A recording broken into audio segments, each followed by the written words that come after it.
Today, Tuesday, December 7th, 2021. Deputy Clerk, may we start off with a roll call, please? Yes, sir. Councilman Cahoon. I'm here. Councilman Morato. Here. Council Vice President Rodrick. Here. Councilwoman Souza is, yay! Council President Brito. Here, thank you. Chair recognizes motion for the City Council to meet in executive closed session pursuant to Rhode Island General Laws 42-65-5A, 2 and 5 to discuss the following items, which falls under claims under sections A, B, C, and D. Would anyone like to make a motion at this point in time to go into executive session? So moved, Mr. President. Okay, anyone like to second that motion? Okay, with that being said, Deputy Clerk, may we have a roll call Yes. vote to go into executive session? Councilman Cahoon. Aye. Councilman Morato. Aye. Council Vice President Rodrick. Aye. Councilwoman Souza. Aye. Council President Brito. Aye, a motion to go into executive session is passed by a vote of 5-0. We will now proceed in executive session and return immediately following. Thank you.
Ladies and gentlemen, and welcome to the City of East Providence City Council meeting. Today is Tuesday, December 7th, 2021. May we all rise for the Pledge of Allegiance. For those of you who have hats, I just ask that you kindly take them off.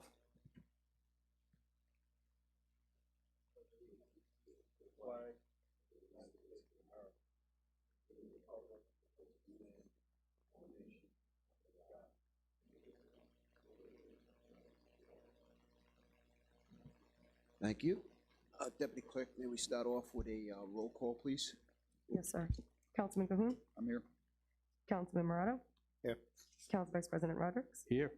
Councilwoman Souza, Council President Brito. Yeah, next item, please. Motion to seal executive session minutes.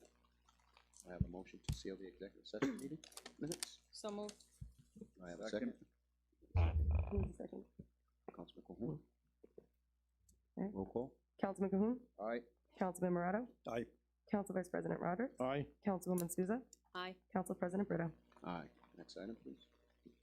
The council journals, it's to approve the regular meeting minutes from November 16th and the tax abatements in the amount of $6,595.99. Motion to approve. Anyone? You have a second? Is that a second, Councilman? Yes, sir. Okay. We have a second. Roll call vote, please. Councilman Cahoon, Aye. Councilman Morato, Aye. Council Vice President Rodrick, Aye. Councilwoman Souza, Aye. Council President Brito. Aye. Next item, please. Licenses for non-public hearing. The first one is the application for victualling license, Class 1 transfer. This is the Kentucky Fried Chicken on Newport Avenue in Rumford. All their paperwork in? It is. All right. At the pleasure of the council, anybody have any questions or concerns? The applicant present? You're the applicant? Any questions? I have none. Okay. Other than that, we got everything we need. Move approval. Okay. Second. Roll call vote, please. Councilman Cahoon, Aye. Councilman Morato, Aye. Council Vice President Rodrick, Aye. Councilwoman Souza, Aye. Council President Brito. Aye. Next application, please.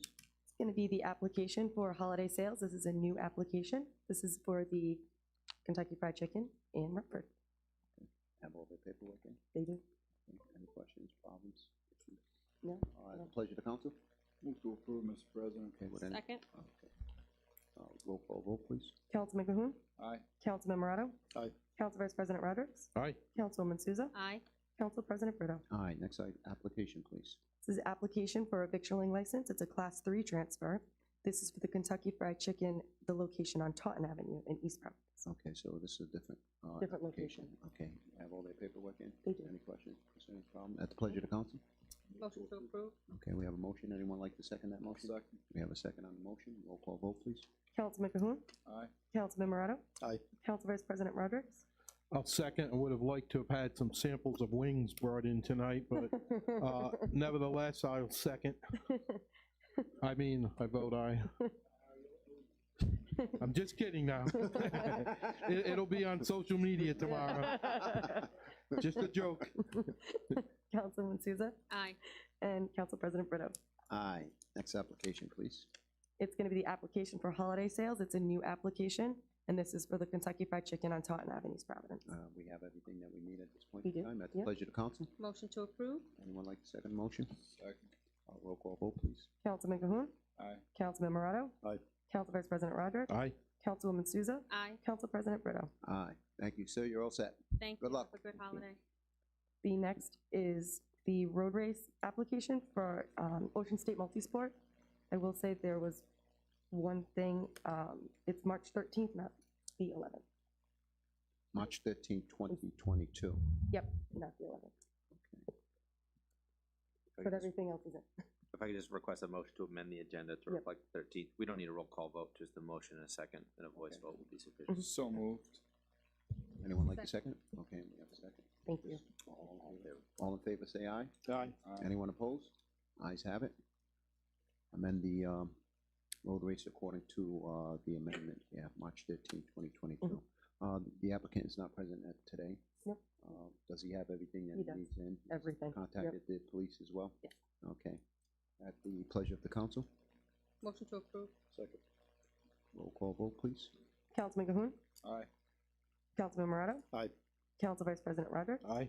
Councilwoman Souza, Aye. Council President Brito. Aye. Next item, please. This is for Valley Auto and Towing for the tow list approval. Does he have everything that he needs at He this does, point in he's time? actually a current, he's been a valid company here for a long time. He just wants to get added to the tow list. Okay. Is the applicant present? Should be present. Please approach the podium. Council have any questions? I just have a couple, if you don't mind. You want to approach the podium, sir? Thank you. Is that green light on at the mic?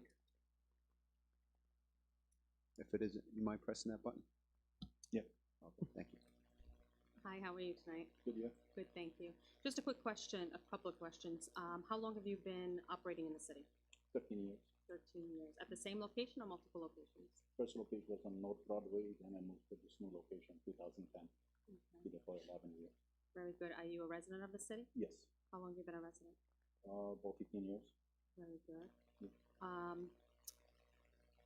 I don't have any disapproval of, and actually, I think it's great. This will be probably our first minority on the tow list. Yeah. So I think that's great for the city to be able to promote minority companies and city-based companies who've been here for a long time. So congratulations on being a successful business in our city. Yeah. I don't have any further questions. Any other questions from the council? With that- A motion to approve. Okay, we have a motion to approve. Anyone like to second that motion? Second.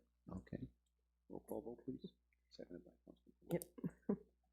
Councilman Cahoon, Aye. Councilman Morato, Aye. Council Vice President Rodrick, Aye. Councilwoman Souza, Aye. Council President Brito. Aye. Thank you, sir. Good luck. Thank you. Good luck. Thank you. All set. Next item is public hearing. We have nothing. No one signed up for the No public one hearing? signed up. Okay. Proclamations and presentations, nothing. Any? We have communications. Is Steve. Steve Costa here? Oh, there he is, right there.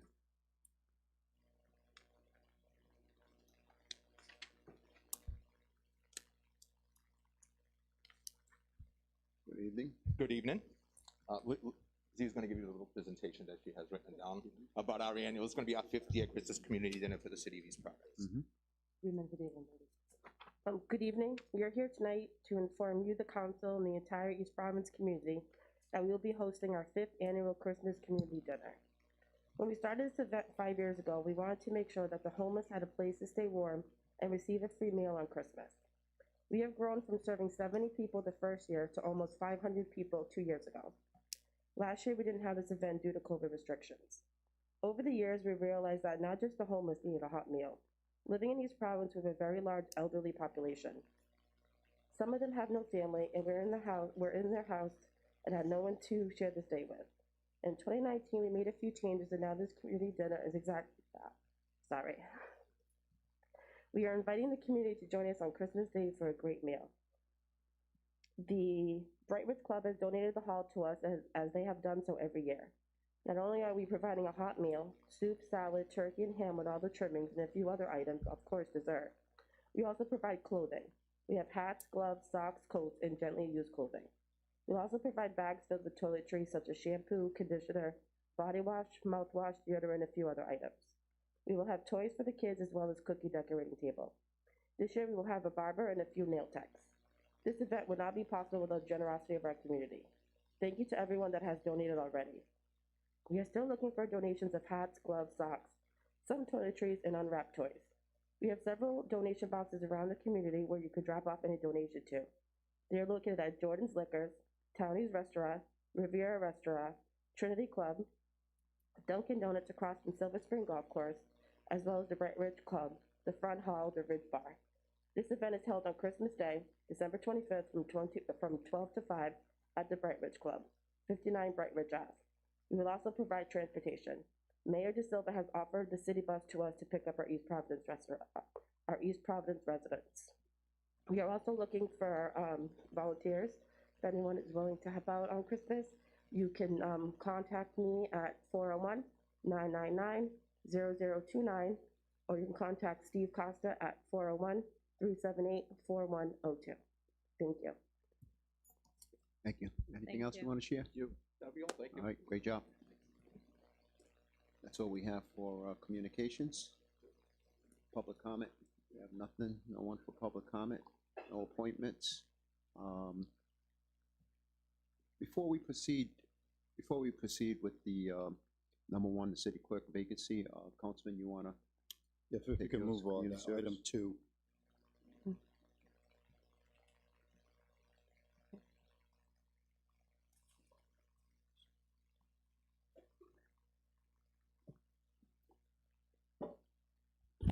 Thank you, Council President.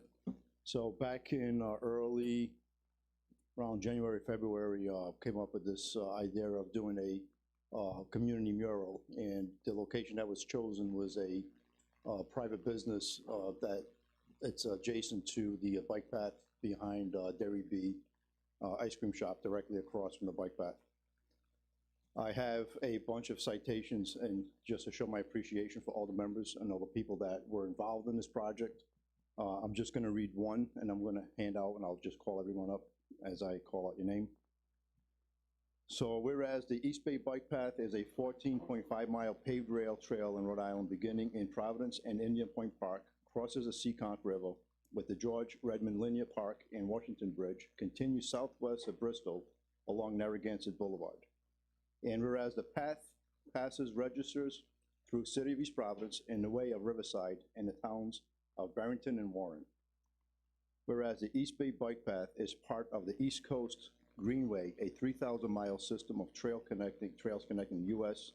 border in Maine to Key West and enjoyed by 1.1 million people annually. And whereas Stephen Johnson, owner of Stephen Johnson Insulation Company, supplied his building to enhance the East Providence Bike Path with a mural. And whereas through the talent of Caravella owner and local artist Melissa Lynn Harris, a mural design was presented to Councilman Ricardo Morado, and whereas from the mural design provided and with the talents of Riverside Middle School art teacher Katina Gustafson, and a 22 to 12-foot outline of the mural was created. And whereas Riverside Middle School students Jamie Andrews, Layla Bates, Ilana Bates, Shelby Quinn, and Abigail Raphael, along with members of the East Providence and Seekonk Rotary, completed the mural. Whereas supplies for this community project were donated by John McKenna of the paint shop, Benjamin Moore in East Providence, Pawtucket Avenue. And therefore, let it be resolved that you are cited for the success of this beautification project that will be enjoyed by millions of visitors for years to come on the East Bay Bike Path. And for that, I thank you.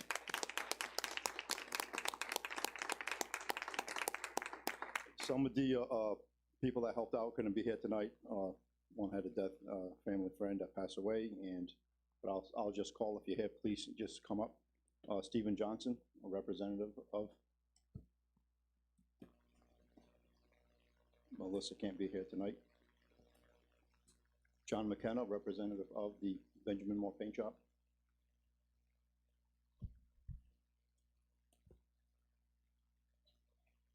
Katina Gustafson.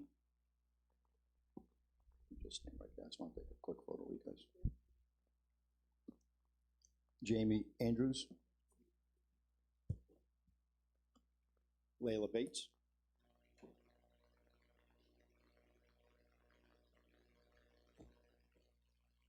Ilana Bates. Thank you. Shelby Quinn. Abigail Raphael. And a representative from the East Providence Seekonk Rotary Club.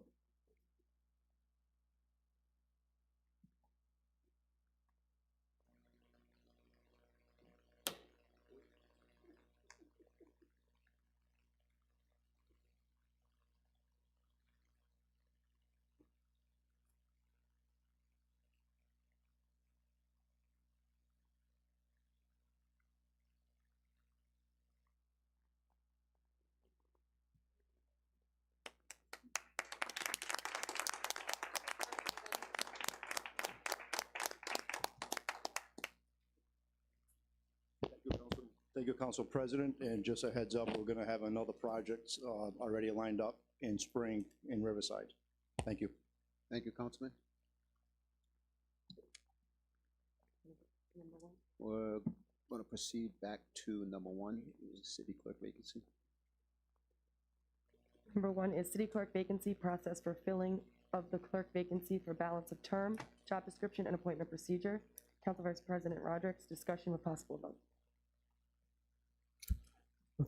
Thank you, Madam Deputy Clerk and Council President. I had brought this forward the last meeting, and maybe a month or so ago that I had sent this out. I know a couple of us hadn't seen it, or at least one member of the council hadn't seen it yet, and the plan was that any suggestions or changes would be sent to me. I have not received any.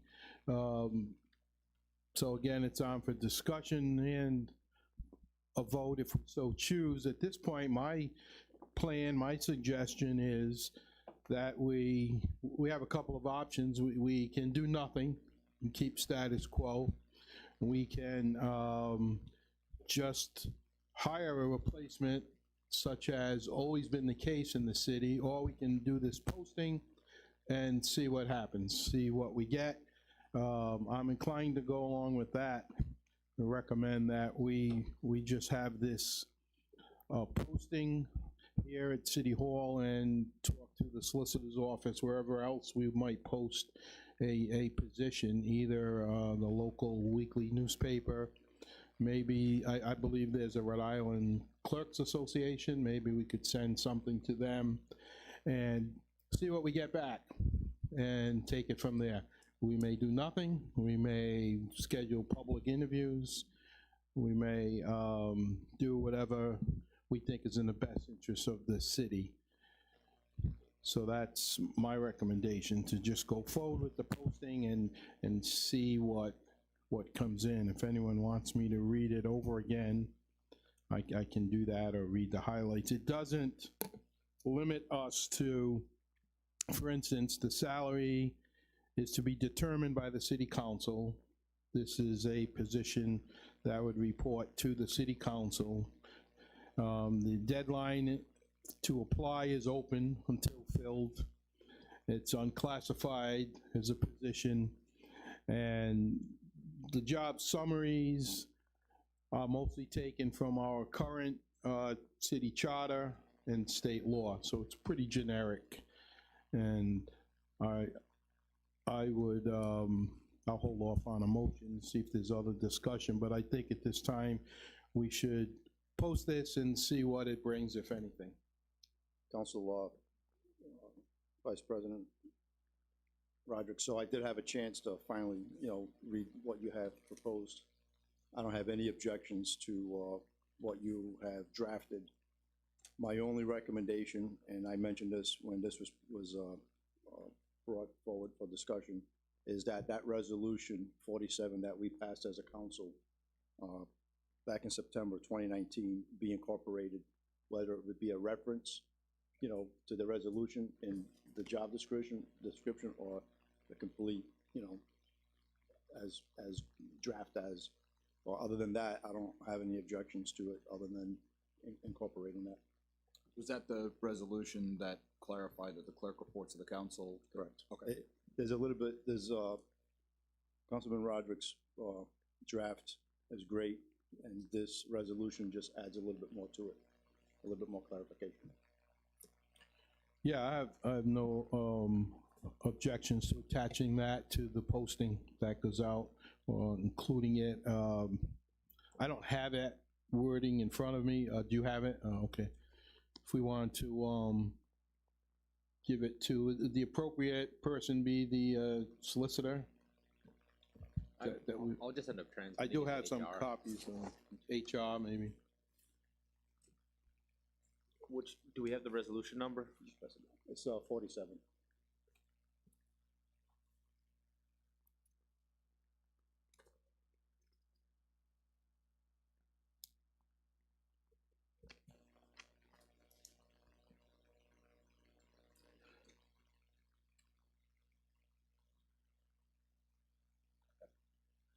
So with that, could I see the resolution? Thank you. I would make a motion that we approve a posting of a municipal job search for the title of city clerk as has been presented. along with the attachment of the prior approved resolution, which at that time was number 47. I'm not sure if the number would be different, but if, If we can just omit the number, because that number would okay, be wrong. so the prior resolution, which authorizes the duties and time off procedure for the city clerk, for the city of East Providence, and that would be attached to this posting. I would make that in the form of a motion. So I just have a clarifying question. On the docket, it speaks to the process in which we would fill the vacancy and appoint, and I think that's what this resolution or this paperwork is that you have.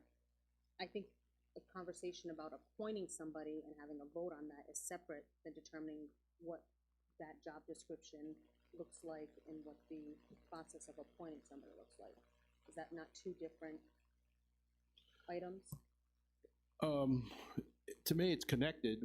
The eventual goal would be to appoint someone or not. We don't have to, but we at least have to start with a posting.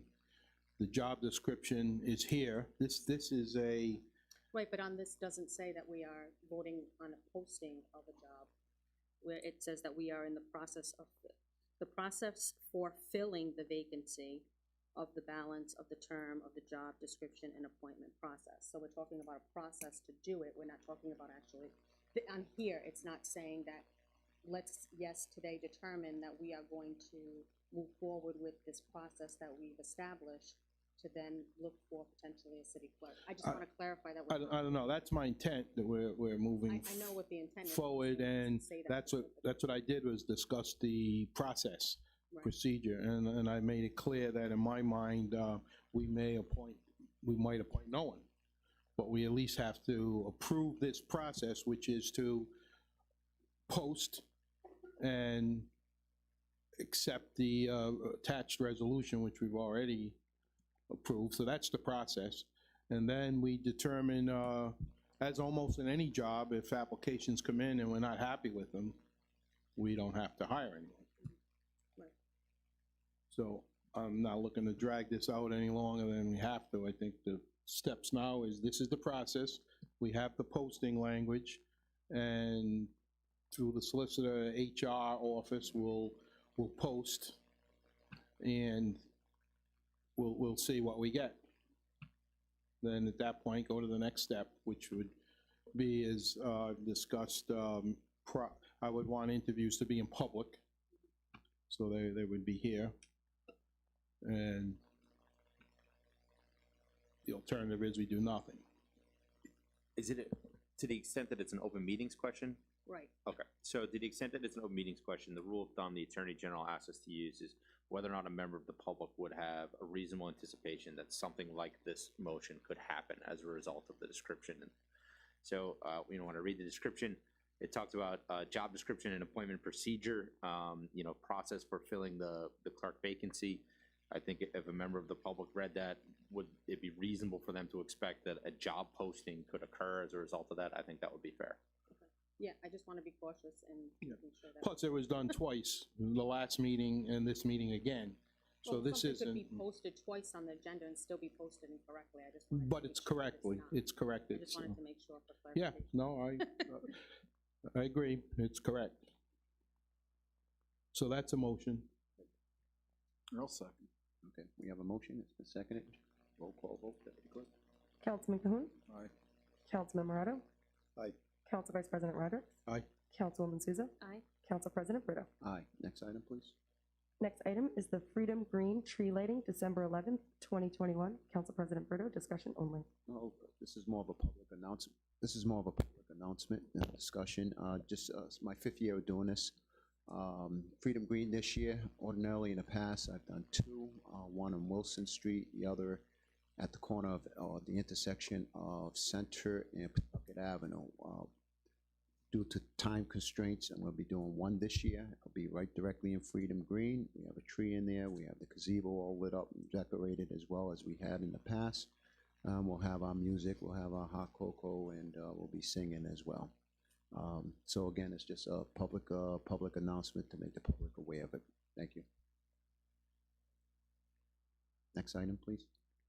Next item is public hearings, first and final passage, an ordinance of the council of the city of East Providence appropriating $100,157 for the installation of lights at the George S. Lima Senior Memorial Park at Hull Street Playground. Sponsor is Council Vice President Rodrick.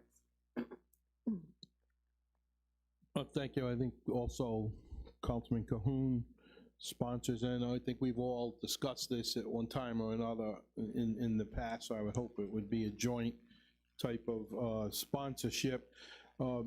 During these days of funding and grants that are available, and at least I'll speak for myself, trying to improve upon our parks and recreation amenities for the public, and we all know it's no longer 1965 in terms of security, and people are out at night and they're asking about lights. We know we're going to talk about street lights later, and I already today had a lot of comments about, yes, let's brighten up our streets again after they had been shut down. So this would help a center of the city park, which does draw a lot of use and could use lights, and monies are available. When it was brought to me by Parks and Recreation and the city administration, I said, now's the time to move this forward, and I agreed to sponsor it. And it's pretty similar to the other areas of the city that we have been trying to branch out, from Rumford through Riverside, center of the city. As I've traveled around the state going to games of not only kids that I've coached and worked with, but now grandchildren, and other cities have lighted fields, they have tournaments, they have all kinds of activities. We've never really had that in East Providence. Still don't have a lot of it. So while we can do it and the monies are available and grant funding is available, and we're not supplanting other things, and we're not hurting a tax rate, I say let's go for it. And I know the people in that park would like it. I don't know, Councilwoman's Ward 2, I don't know if you get comments about lighting the parks and center of the city, but especially like that area. I grew up with Hull Street. Now we've got George Lima and a couple other names assigned to it, but there is a lot of activity there. Oh, a ton. I mean, I walk dogs down there. There's a lot of people who walk their animals, Yep. and just in general, it's a beautiful park to enjoy. So, yeah, I think lighting's a great start. The fence over there is horrific. When I took a walk there recently, noticed that it hasn't gotten any better, but worse. Yeah. So there's a lot of improvement. Drainage as well. Need the playground. I mean, it's, there's a bucket list of things that we can do to improve that area. So if we have matching funds, that's always helpful for the city. And this is coming out of the capital fund. So yeah, I'll always support any neighborhood park in the city. So this is at the pleasure of the council before I open up for public hearing. Anybody else would like to add to the conversation? If not, again, this is a public hearing. Anyone wishing to speak for or against, please approach this ordinance. Please approach the podium. I'll announce it one more time. Anyone wishing to speak for or against this ordinance, please approach the podium. If not, public hearing is now closed. Again, at the pleasure of the council. Could I make one correction? I'm sorry, Councilman Cahoon, I pulled you in. I know you're in support of this, I'm sure, but you and I were talking about another item that's coming up next. I would ask if the councilwoman would join me in being a co-sponsor in this, and make that as part of the motion. All right, so we do have a motion. Public hearing is now closed. We have a motion on the floor. Would anyone like to second that motion? We have a second on that motion. Deputy Clerk, may we have a roll call vote, please? Councilman Cahoon. Aye. Councilman Morado. Aye. Council Vice President Rodrick. Aye. Councilwoman Souza. Aye. Council President Brito. Aye. Thank you. Next ordinance, please.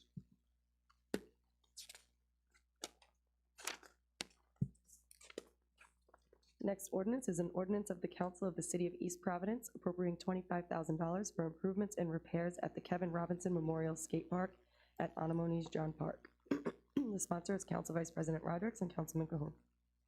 Gentlemen?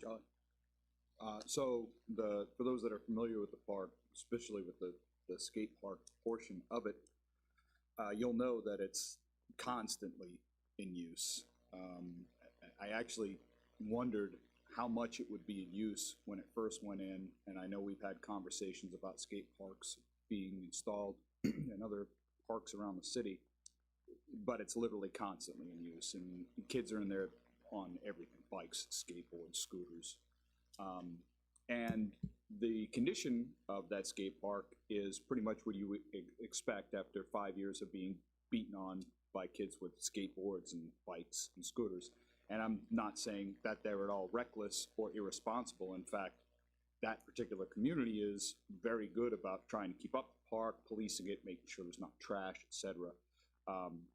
And the fact that it's in constant use, the fact that it's just another place for our local youth to spend their time rather than being off doing something stupid or dangerous, it's really great to see it. I kind of got engaged with it when I was at a ceremony with the mayor at Anemone's Park, the Diwali ceremony a couple of months ago, and there were 200 or 300 people there, and there were all the kids that were skating, and the two communities were going back and forth. Hey, what are you doing over there? What are you guys eating? What's going on? And it was really, really great to see, just segments of population that might not otherwise interact were it not for this park being there. I noticed that Robin Robinson had gone out, and discussing sort of the current condition of the park, looking for donations by way of, like a GoFundMe thing, and it kind of occurred to me that it's on city property. It's really the city's responsibility to maintain it. It's our citizens that are using it. So I spoke with the mayor, spoke with Councilman Rodricks, spoke with Robin, kind of took a walk through, because I don't know anything about parks, to see how much it would cost to kind of bring it back up to speed, and $25,000 is about the right amount. So that is the ordinance that we see before you. Just like the preceding ordinance, the funds would come from the unallocated portion of capital funding. At the pleasure of the council, again, this is a public hearing, so I will have the public approach the podium if so. But in the meantime, any council members have any questions? No, I think it's great. My nephews are one of those that have been, for the last 5 years, adding to the destruction of usage, wear and tear of that, and they absolutely love it. And so don't a lot of the children at the Boys and Girls Club who utilize that in the surrounding neighborhoods. And again, just another example of investment in the parks that needs to be done on a consistent basis so that it's well structured so that the kids can be safe and play. And just a final comment from me, I think we owe it to K-Rob memory. He's donated thousands and thousands and thousands of dollars to the youth of the area. They donated the park for us to let it go. And it's not so much in disrepair, as a councilwoman said, it's getting use. And when things get used, whether it's a ball field or a skate park or a school, we've got to maintain them. We've got to keep up infrastructure. So this is a no-brainer. Thank you, Councilman Cahoon, for taking the lead here. And thank you for co-sponsoring it. And as with the preceding ordinance, this is in Ward 2, I believe. Anemone's Park is part of Ward 2, and I wonder, Councilwoman Souza, if you would be interested in sponsoring this ordinance as well. Absolutely. Excellent. Thank you. And just for the record, to allude to what you said earlier about that family day, she's been doing that. Anemone's been doing that for a good 20, 25 years. They have roughly about 200-300 kids, family, elderly, young, from all over there. I think, tournaments, it's a wonderful. I'm sorry. That they have. No. But let's remember too that for years, the city had neighborhood playgrounds. We got away from that. It was a policy decision a long time ago. So now, instead of going to, at one point there were like 22 different neighborhood playgrounds. So now we have kids in the city all coming to 2 or 3 spots, mostly Pierce Stadium in the summer but we've been branching out. Hopefully, we're gonna do some more stuff now with the splash pad in Riverside. We'll have 3 in the city. So if this is the way the city wants to go, get away from neighborhood playgrounds, then we've got to keep up the central spots, the 2 or 3 spots we have for our kids. I'll give the public an opportunity to chime in here. So this is an ordinance for public hearing. Anyone wishing to speak for or against this ordinance, please approach the podium. Again, this ordinance here is a public hearing. Anyone wishing to speak for or against this ordinance, please approach the podium. If not, public hearing is now closed, and I'll leave this at the pleasure of the councilman to make a motion. I'd like to move to approve the ordinance as Second. written. Okay, we have a motion. Motion has been seconded. Deputy Clerk, may we have a roll call vote, please? Yes, sir. Councilman Cahoon? Aye. Councilman Morato? Aye. Council Vice President Rodrick? Aye. Councilwoman Souza? Aye. Council President Brito? Aye, next item, please. Next item is public hearing. It's a street abandonment. The summary is to consider a street abandonment of a 1,748 square foot portion of Sabin Street that is currently unimproved. The Sabin Street is a local road with a right-of-way of 20 feet that runs north-south from Balcom Street to Sabin Point Park. Only a portion of Sabin Street is improved that allows physical access to several dwellings at the intersection of Sabin Street and Peary Street.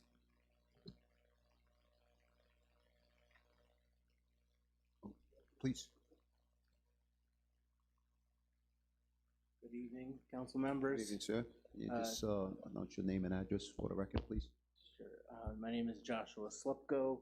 On behalf of the petitioners, my business office is at 1481 Wampanoag Trail, East Providence, Rhode Island. Would you like me to say anything about this? Yep, can you speak in depth about? Yes, so this is a petition for a street abandonment. It's the end of Sabin Street. You might not be familiar with this area of this paper street, but it's at the end of a cliff. And currently on that piece that's being requested that the city abandon, it serves as a driveway. There are some additional structures from the adjacent lots, and the petitioners are requesting that this portion of Sabin Street be abandoned. The adjoining or the adjacent owner, who I do not represent, they have indicated no interest in receiving their 1/2 if the city were to approve the abandonment. So if this petition were approved, following would be a subdivision showing that the entirety of the abandoned portion would be added to my client's lot that's located at 132 Shore Road. And sir, who is the petitioner for this? This is Charles and Mary Miller. Charles and Mary Miller? Yes. Mr. President, may I for a Yes, moment? please. It was the planning department that brought this to my attention, and this issue actually met the planning board. I believe the vote to abandon was unanimous by the planning board by way of a planning department recommendation memo. And it's been looked at by engineering. Engineering went to take a peek to make sure that, there wasn't infrastructure in place that would, that would get in the way of an abandonment. And really, the city's looked at this to the nines and come to the conclusion that this is an okay thing to do. So it's not a purchase of sales? No, Just abandoning it and No, essentially to the petitioner's child? to the petitioner. I believe that the petitioner has some interest in potentially doing an improvement on the property, maybe, I'm not sure, but they are requesting the abandonment. At the pleasure of the council? Again, this is a public hearing, so I will be opening up the podium for anyone to speak for or against this, but right now, at the pleasure of the council, if any council person has any questions or concerns? So, Mr. Slepko, so your clients will take possession of that 1,700 square foot piece of property, right? That's correct. So if the abandonment is approved, it would, 50% would go to the 129 Shore Road, 50% to 130 Shore Road. However, the owner of 129 Shore Road has indicated no interest in their 50%, so therefore 100% would go to 132 Shore Road, which, as reflected in a subsequent administrative subdivision. And what will that do to their property value? This area, I don't believe will have any increase in the property value. It will not increase the square footage Oh, of the it lot. would increase the square footage, sure, so. So eventually they'll pay more in taxes Or based taxes, on but that. I don't know if there's an actual value to this portion of asphalt, so. So currently it's not on the tax roll. No, it's not. Okay. And the intent is for your clients to maybe expand the property or put a building there or some structure? So a structure already exists there, Mhm. and this is acting as the driveway for that property. And so it would continue to act as the driveway for that property. But it would be, technically it would be theirs, it wouldn't be. Right, exactly. Right now, it's the city's property Sure. that my clients are using as the driveway. Mm. So it would continue in that same respect. Again, this is a public hearing. Anyone wishing to speak for or against this, please approach the podium. This is a public hearing. Anyone wishing to speak for or against this transaction, please approach the podium. If not, hearing is now closed, and I'll leave this at the pleasure of the council. Mr. President, I move to approve the abandonment. Okay. Would anyone, Second. we have a second? Deputy Clerk, may we have a roll call, please? Aye. Councilman Morado? Aye. Council Vice President Rodrick? Aye. Councilwoman Souza? Aye. Council President Brito? Aye. We do have a resolution as well on this. Yep. If I'm not mistaken, do we want to follow up with the resolution on this, considering that the gentleman is at the podium? I think that makes sense. Okay. Okay, so under resolutions, number 2 is the abandonment of a portion of Sabin Street. The sponsor is Councilman Cahoon. Yeah, hang on one second, let me get back to it.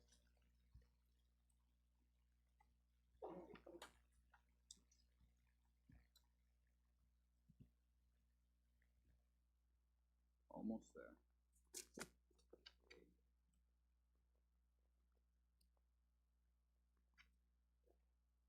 Thought it was almost there.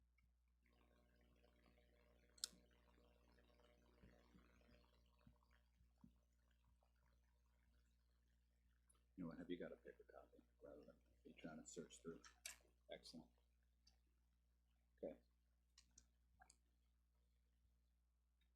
So the abandonment resolution reads as follows: abandonment of a portion of Sabin Street, where it's City Council, the City of East Providence deemed it necessary to abandon a portion of the right-of-way land as shown on the site plan entitled Proposed Abandonment Plan, portion of Sabin Street, prepared by Waterman Engineering Company and further referenced by the below boundary description, whereas said petition, having been duly advertised and all interested parties duly notified in accordance with law, and after public hearing held on December 7th, 2021, it is hereby ordered, adjudged, and decreed that certain portion of land consisting of 1,748 square feet that is currently the right-of-way of Sabin Street and being bounded and described as followed: a certain tract or parcel of land situated northerly of Shore Road in the City of East Providence, Providence County, State of Rhode Island, Providence Plantations, being delineated as Parcel A, portion of Sabin Street, to be abandoned on that plan entitled Proposed Abandonment Plan, portion of Sabin Street, East Providence, Rhode Island, prepared for Mary Miller,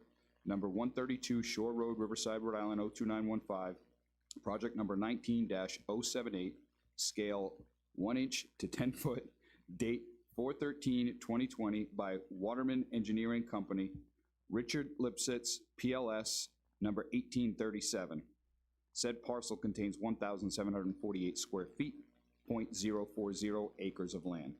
It is further ordered, adjudged, and decreed that after any entry of this decree, the city clerk shall cause notice thereof to be posted in a newspaper published in Providence County, and that further and personal notice be served by the city sergeant upon every owner of land abutting upon said portion of the abandoned right-of-way as here and above described, who is known to reside within the state.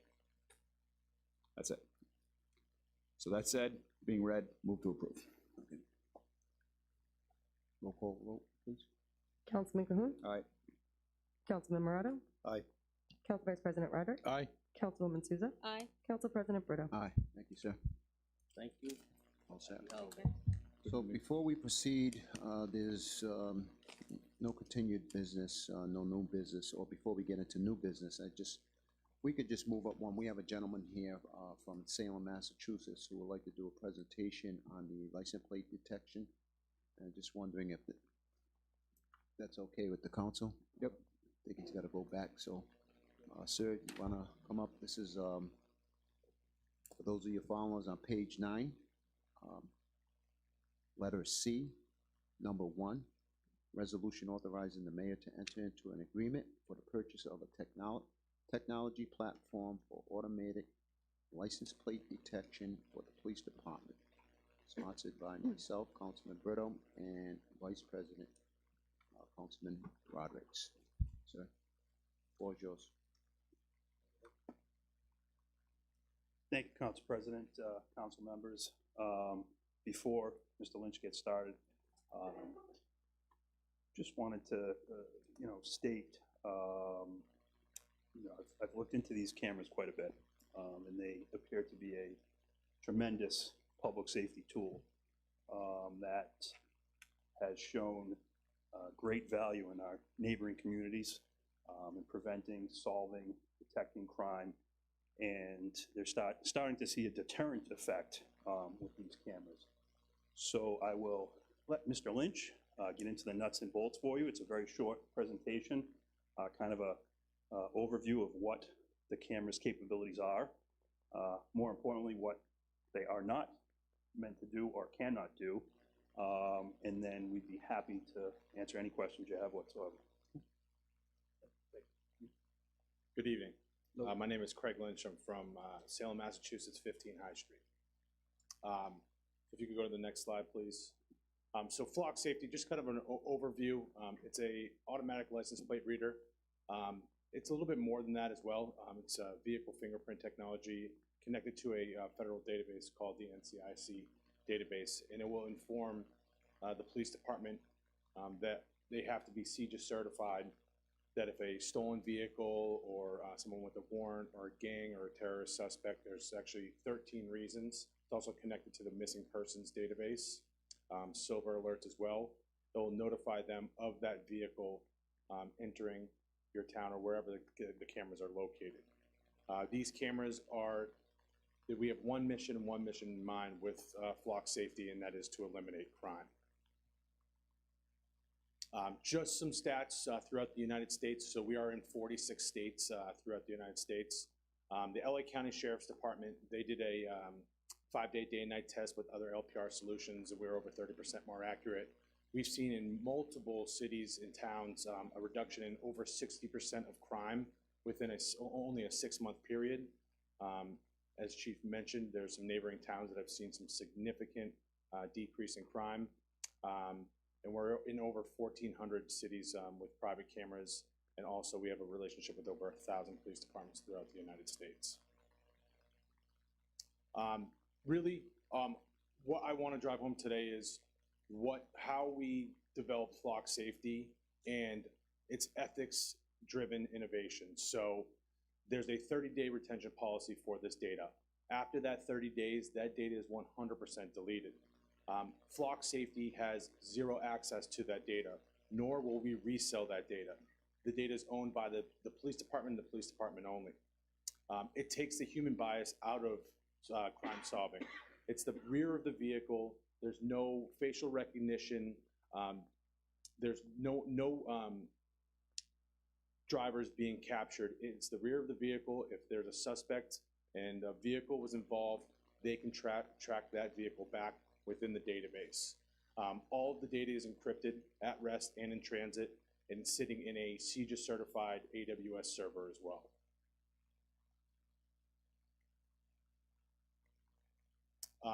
Also, I wanted to bring light is the transparency portal. So the surrounding towns and cities that are using Flock Safety are also leveraging this.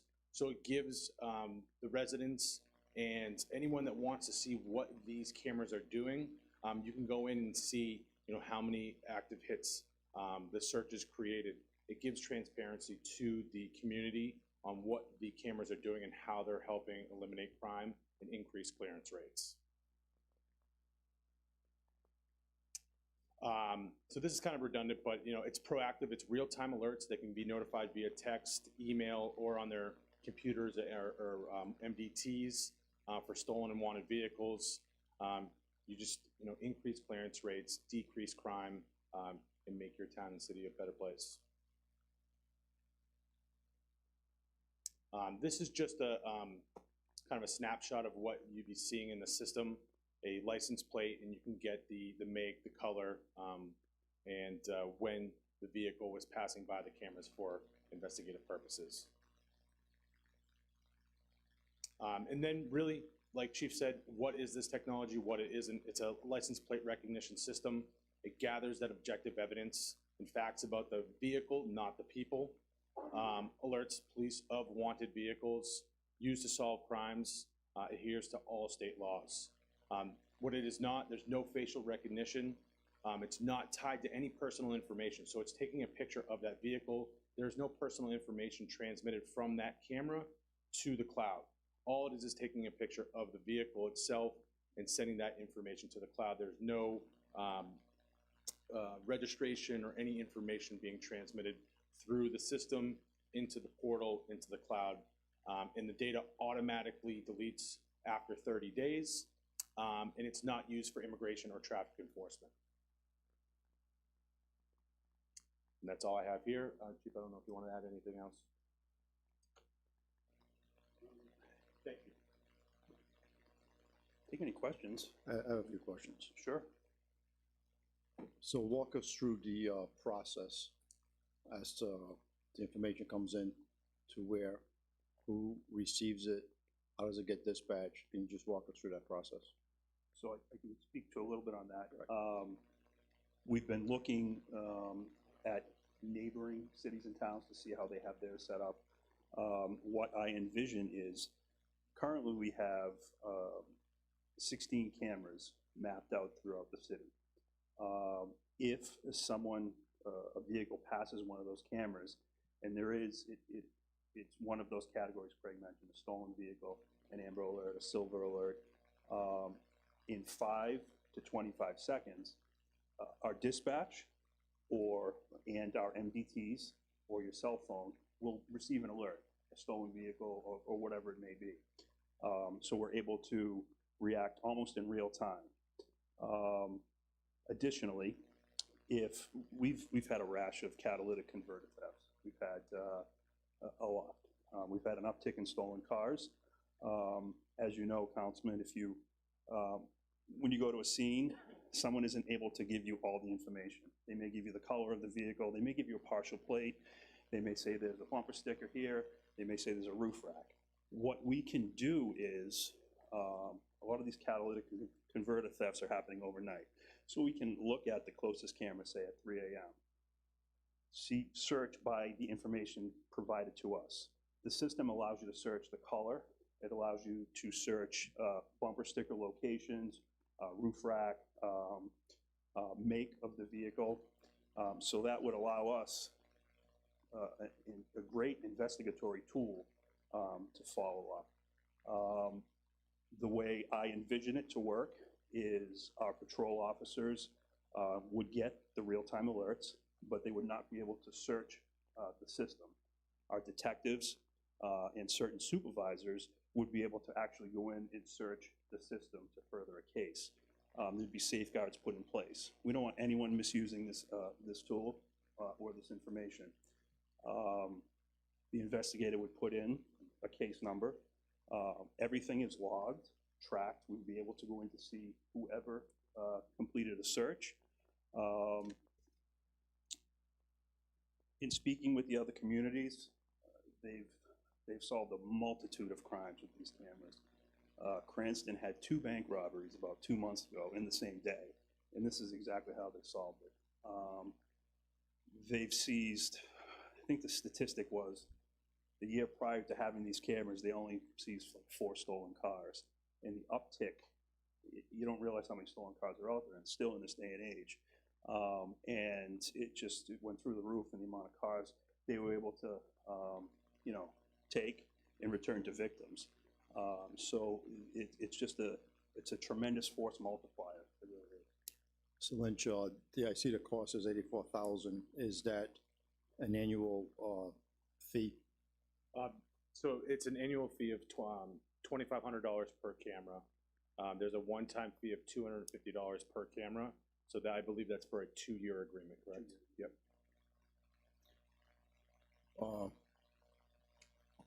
So council members, I'm just gonna share my opinion on this. From a law enforcement perspective, I get it, I like it. In fact, I think this is more effective than the speed cameras that were approved. I don't think the speed cameras work as, you know, advertised. But this obviously is something that would work in real time and to solve real crime, as the chief has mentioned. Someone that's been in law enforcement 24 years, I get it, I like it. However, I also have to put on my councilman hat, and this is what I'm gonna do right now. And with that, I'm gonna ask that I at least have an ability or an opportunity to meet with my residents and get their input on how they feel about this. We just hammered them with cameras, and I'm sure we're gonna get red light cameras at some point. And I don't wanna see this be another tool that they might think it's being invasive. I would like an opportunity, which is recommended by the ACLU, by the way, in looking into the 3 municipalities. I do have a Cranston, I forgot the other two, Pawtucket and Woonsocket, right? and Woonsocket. But I would like at least, I don't see a reason why we need to vote on this right here and then. I think we could table this, and I would like a little time to set up a community meeting for my ward at least, and put out some feelers and feedback. And I would like to at least, you know, hold off until respectfully asking for a January meeting. The second meeting in December is not gonna give me enough time to get a proper feel for what my community, you know, how they feel about this. And I don't see a need to rush into this tonight or at the next council meeting either, so. But I do get it, I do like it, but I gotta look at my constituents and how they feel about this. It's not just, you know, this affects the whole city and my whole ward, so. Can I just add one Sure. thing?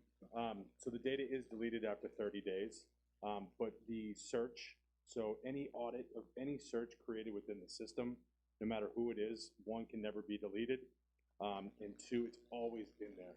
So whether it's you keep the system for 2 years, 20 years, that record of any search, any filter, anything that was done in the system will never be deleted and will be able to be audited out of the system. Correct, and it is a great crime-solving tool.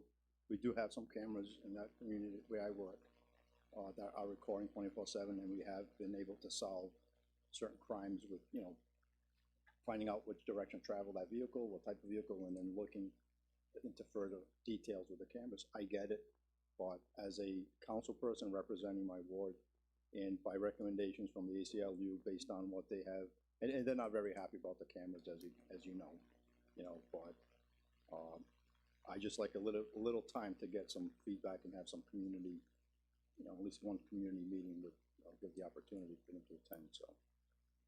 Chief, I just have a question. Have you identified the 16 areas that you were, Yes, we have. was that sent to us too, or no? No, but be more than happy to Yeah, if you don't get mind. that to everybody, sure. Yeah, Yep. I'd like to know where Mhm. those have been Basically, it's identified. the main entry points from Rumford to Riverside. So it's, but I'll send you the specifics. Yeah, that would be helpful. And we did, you know, in discussing the implementation of these cameras, consider the fact of the speed cams, you know, and the appearance of that. We're here because of transparency. We want everybody to know about this. I know that was a little hiccup with the other cities and towns when they implemented these cameras. The cameras went up, and people said, well, what are these? And then once the people heard what they were more at ease. We're trying to get ahead of that. We don't want to implement them that way. The other thing we're seeing is the deterrent effect is kind of pushing crime from, you know, segments of crime from the cities that have them. And there are other communities, another neighboring community that are considering getting these cameras. So I really wanted to be kind of on the forefront of this before we see that shift. Chief, there's obviously no money involved here. In other words, money isn't coming to the city with this, this is just a crime-solving None whatsoever. This is procedure. No, And- no and, revenue whatsoever. No revenue at all. And also the payment of it is asset forfeiture, That's so it's correct. not coming out of a budget or, That's correct. The plan to pay for these 2 years is through asset forfeiture. I mean, down the line, we might have to do some budgeting or, Correct. Down the line, we may have to consider budgeting for it so as not to supplant with the Google funds. But the plan right now is for these 2 years is to use Google funds. but as long as other asset forfeiture money other than Google were coming in, that can be used for anything. Wh- Police purposes. For police purposes, Police correct. Yes, purposes, yep. right. Mhm.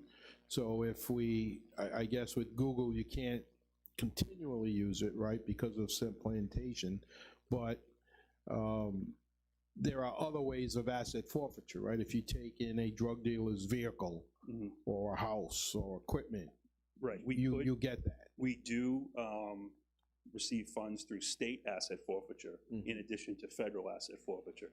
The state asset forfeiture typically isn't as much as the federal asset forfeiture. So, I mean, unless it's just, one of those really, really good cases. So there is different types of forfeiture Right, coming. which could be used down the line, could. or if the city at some point in the future decided we didn't want to go along with it anymore, couldn't afford it, we just stop. That's it. We They're don't. not, Craig may be able to speak to this, they're easily put up and taken down, yeah. But we own them, right, once we buy them, or does this company own them? It's $2,500 cam- per year per camera To lease? to, Yes, so they're technically lease cameras, so it's a 2-year agreement. So after the 2 years, say, it's not your cup of tea, or you just want to move, you don't have the funds for them, you're not obligated to another 2 years or 5 years. It's the benefit of it. So while you're up there, Craig, you talked about facial recognition, Yes. and it does not recognize faces. However, in one of the presentation pages that you showed the rear of the vehicle. If a vehicle is traveling, say, northbound, and another vehicle just so happens to be traveling in the opposite direction, southbound in the opposite lane, it looked like, based on that picture, that photo that you sent in there, it could pick up the picture or a photo of someone on the opposite line. Is that a possibility? It used to be, so the picture. So right here, so if we're looking at this right here, Yep. and there's a vehicle driving in the opposite direction, it looks like if that vehicle was right at the front end of that car in the opposite direction, there's a possibility that it could pick up someone's face. It quite possibly could. What we're working on in the system right now is to focus more on the whole vehicle itself. I'd say this photo is about 6 to 8 months old. And what we do is we validate, so we have technicians that come in, install the cameras, and then we have engineers look at our machine learning algorithms on the vehicle itself. What we're doing is doing a better job of zooming into the back of the vehicle. So the only capture is that rear of the vehicle, getting all of that information, not having it zoomed out as much as that. So Okay. we're preventing that as much as possible, if not completely. So one of the things that I looked at when I was asked to sponsor or co-sponsor this resolution was that, and people talk about their privacy right, essentially. And that became a concern of mine. But then as I thought through the process and I looked through the presentation as well, I think about all the smartphones that we carry around with us in our back pockets, our watches that track every single step and every location we go into, our laptops when we open them. In some cases, people have access to actually going into your videos and seeing into your homes. There isn't anything that we have at this point in time electronically that isn't smart.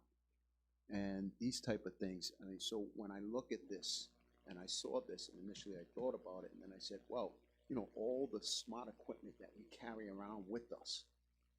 My phone detects everywhere I go, every minute, every step that I take. There is nothing private about this. And the same thing with my television, same thing with my computer, and the same thing with my wristband or my watch as well. So I thought about that as well when I talked about, or when it was brought to my attention about, you know, co-sponsoring this resolution. I said, there's nothing smart there's everything is smart that we have, all the equipment that we have. There is no privacy. Hey, look at it. There's cameras all up and down the northeast corridors on 95.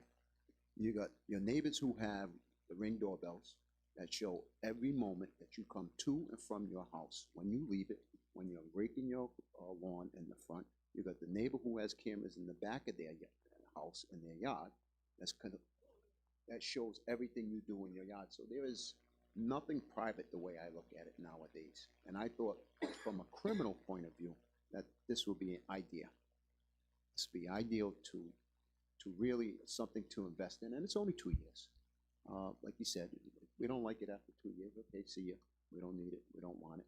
However, if the data produces itself to say, hey, that it's effective and it's helping out the police department, those are the things that I looked into. It makes their job that much easier when they're investigating crimes. So, thank you for bringing this to our attention. Thank you. I appreciate that comment, Council President.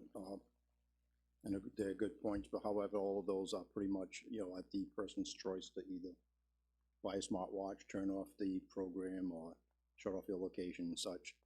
And I'm not disagreeing that this is an excellent crime-solving tool. I think it is. I'm just hoping that the council gives me the ability to at least get some input from my, you know, residents. And I don't mind that at all, to be quite honest with you. And, you know, that is the choice that you have, but when your neighbors put up a Ring doorbell with a camera on it, that's not a choice of yours. That shows every moment you're walking to and from your house. So those are the things I'm referring to as well. But I'll be more than happy to. And if I could just ask, and if it is allowed to give us, me a little bit more time, is there any way I can have some type of presentation or literature that I can, you know, supply at that meeting to the residents? Yes, I have a number of materials. I can send them electronically if you. I would appreciate that.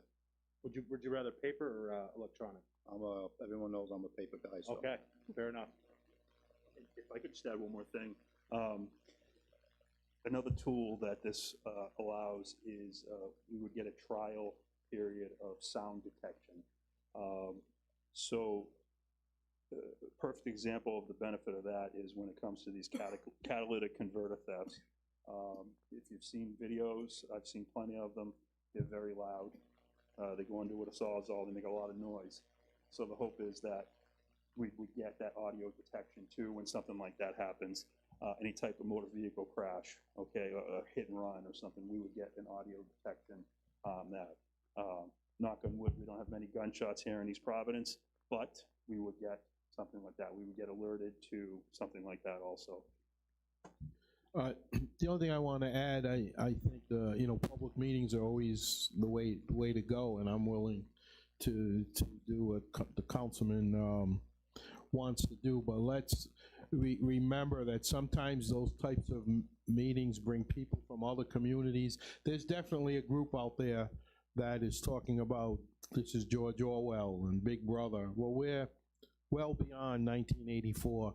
All you need to do is watch the nightly news on any network and see the number of major crimes that are solved because of video. Whether it's somebody bringing out a cell phone, watching a shooting, or a bank robbery, or those doorbell cameras that we see, or every business seems to have them. And the first place the police go is, can we look at the neighborhood cameras? So now it's kind of nice to have, you know, in addition to that, other cameras that have nothing to do with revenue.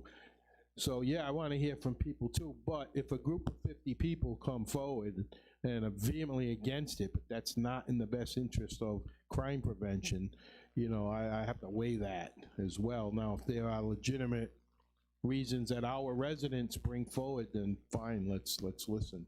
But let's look at the big picture. So yeah, I'm all for, no big rush. May I ask a couple of questions? Absolutely. The types of cameras that we're going to be putting in place, I understand there's two different types of cameras, right? Which ones would we be utilizing? These are solar-powered cameras. They're solar powered, but the Flock uses two different, I think they're called Sparrow and Falcon, is that correct? Yes, so they'd be the Falcon cameras. Those are the only law enforcement grade cameras that we would provide to law enforcement. The Sparrow are private cameras that require a chip, don't have any of that NCIC hot list notifications. Those are for private agencies like HOAs or big like rental property units where they don't want those real-time notifications being sent to police departments. So it's a more affordable option for private residents. So, Mr. Murata, when you have your meeting, do you envision, I mean, folks would flock to come back out again to talk to the council, or? Well, if I get, I'm gonna give you my email also, my phone number. If I get the information that I can comfortably provide and explain it, I'll study it, I'll explain it. I already reached out to Cranston, got their take on how they feel about the equipment. They like it. They said it's been helpful. They explained the process. You know, when there's a hit on the vehicle, who gets dispatch and all that stuff, I get all of that. I also read the ACLU's, piece on, it was on channel, whatever it was, not too long ago. And I did do a little research as to what their concerns are. And some of the recommendations that they do make is to make public notice, input from public, and they also talk about statutory guidance. I don't know if there's any state legislation since these have been implemented in the state or not, but I leave that up to the solicitors to determine if if we're in alignment with any state statutes or, that has been passed or whatnot. Yeah, I'm just looking at it from a constituent perspective. I want to give them the opportunity to at least, hear me out, or for me to hear them out. I think the oversight question is real. I think that's a very good question. I think there's a couple other questions I have that, and maybe you could supply us with some additional data.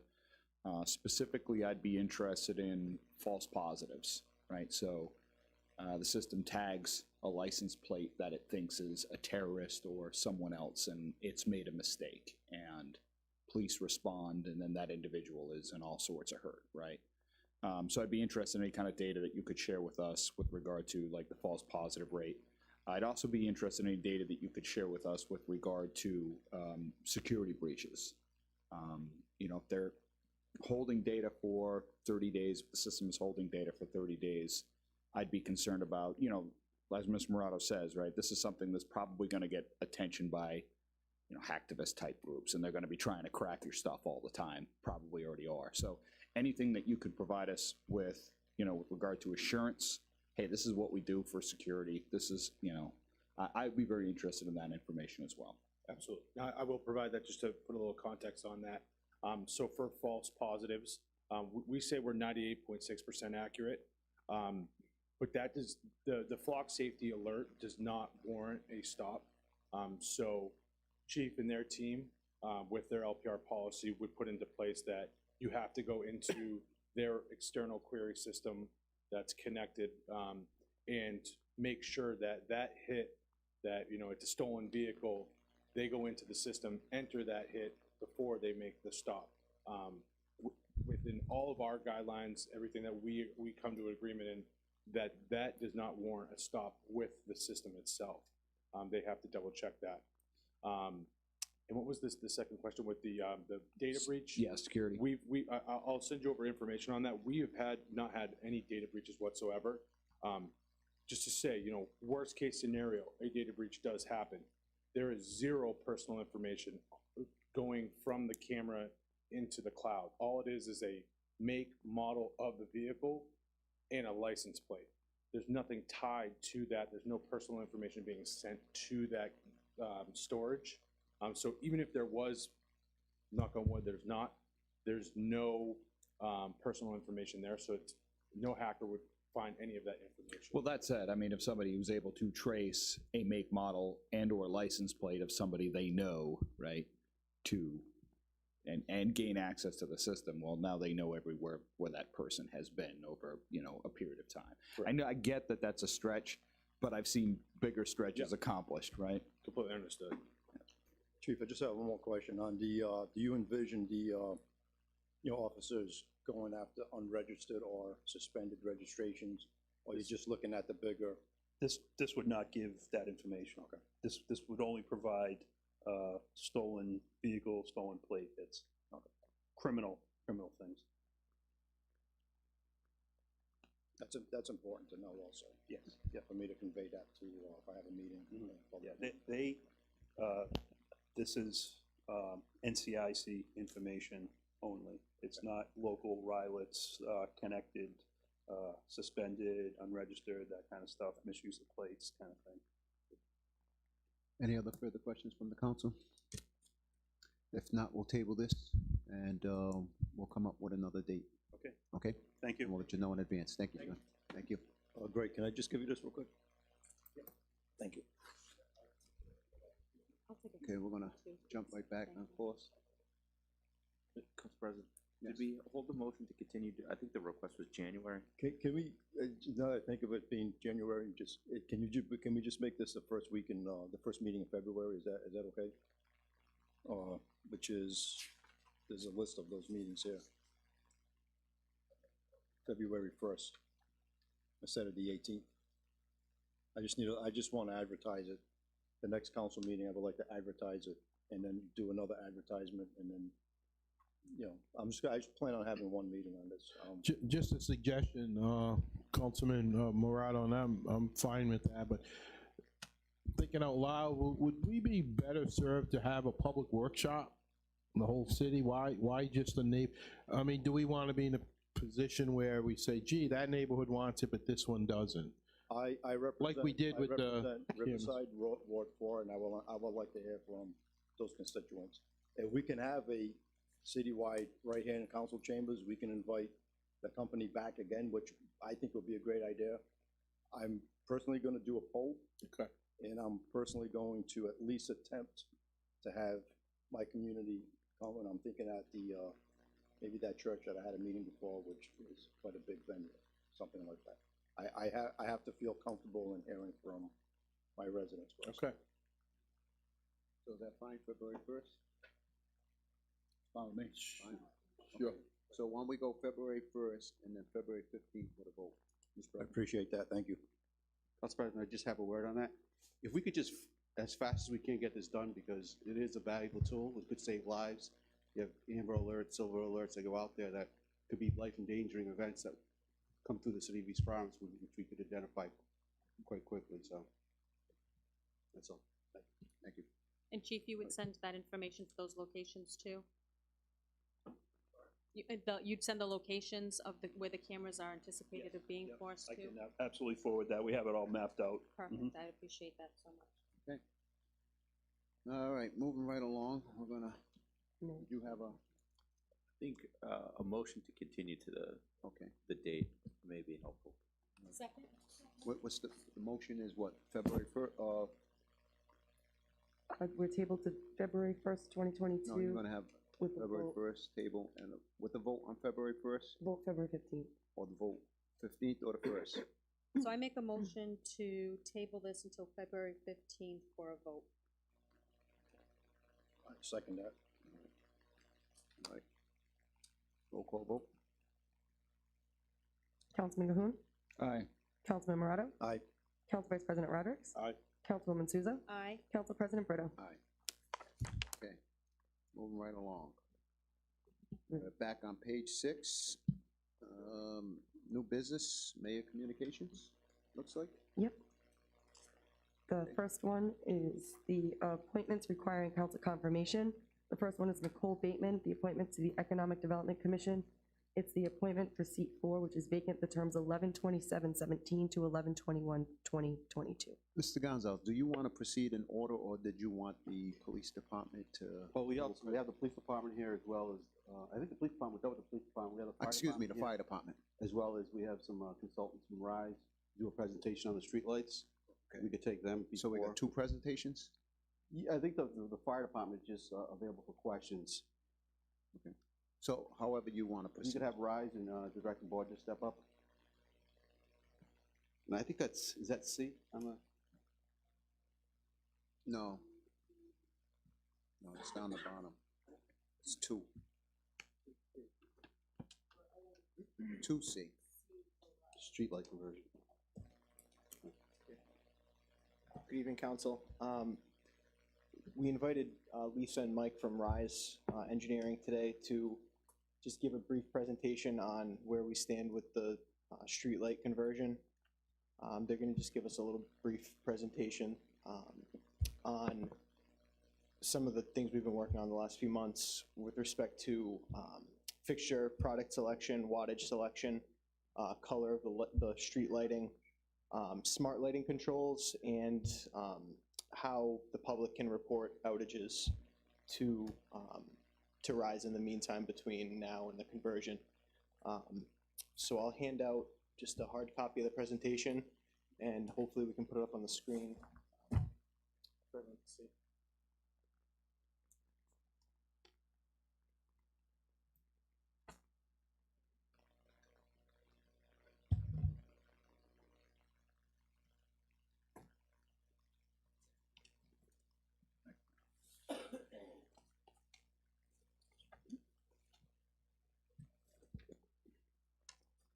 Good evening. I'm Lisa Main with Rise Engineering, and this is my associate, Mike Dagnall. So I wanted to give these to you guys. You can just kind of check them out. These are the streetlight controllers.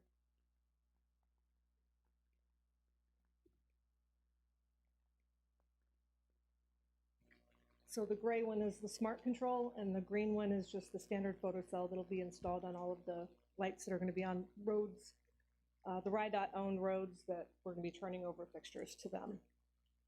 So the fixture selection that we made, we have already placed orders, and our plan is to provide a higher wattage fixture at each intersection or places where there's likely to be more pedestrian traffic. We did a demonstration with Council President Brito and the mayor a couple weeks ago, and we showed these controls in action, and they got to see the different color temperatures of light and the different wattages. So the Kelvin, yes. So the Kelvin, to just a basic, it's on, I think, the third slide. Let's move back up here. So I want to talk about a little bit about public safety. Okay. I want to talk a little bit about public safety and using the 4,000 Kelvin and a higher wattage on main thoroughfares, and in addition to lighting up crosswalks in areas by churches and community centers, schools, places where we're likely to see a lot more foot traffic at different times of the day and night. I think it's important to note that there was an accident, a pedestrian accident, some time ago last year, 2020, where a pedestrian was hit by a car at a crosswalk. And I was looking at the photo that they shared on WPRI, and I could clearly see that the light was not adequate in that, at that particular intersection. So I looked just to see, just to study and kind of get an idea of what we were going to be doing. And we are installing a higher wattage, cooler color light. It's going to provide a lot more light in that intersection to make sure that this doesn't happen again. Were you a witness in that accident? No, I just did some research. I wanted to find out. I wanted to find out because I think that it's important to note that, you know, what we're trying to do is both improve the quality of the light on all the streets, but also improve public safety. So the difference between color temperature, when we're talking about Kelvin, the correlated color temperature is measured in the degrees of Kelvin. So in the neighborhoods, we're going to be installing 3,000 Kelvin, which is a warmer light. And on the main roads, we're going to be installing 4,000 Kelvin, which is a little bit cooler. And in the photos, one of the slides, you can see the difference of the two colors. It's really evident. So we installed 5 fixtures right out front here in front of City Hall, and we installed 5 fixtures over on Center Street.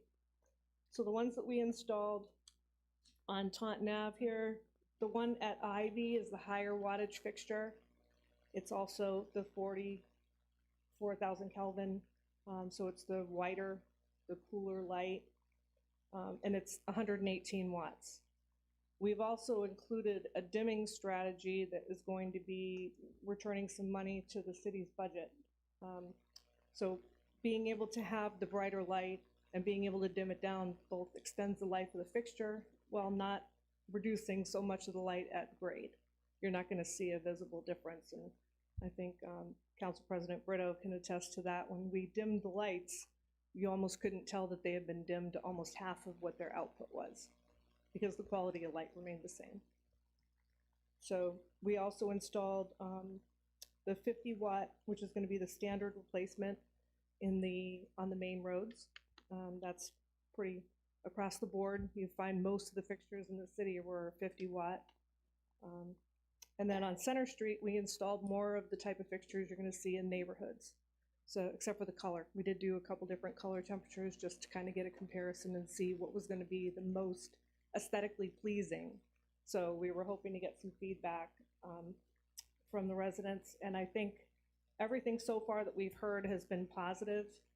I would need to more defer to Dan on that, but I think that we haven't heard anything negative about the color temperature that we've selected, and but we did pick some really odd areas to do the demonstration, but I think we wanted to get a feel for what that was going to look like.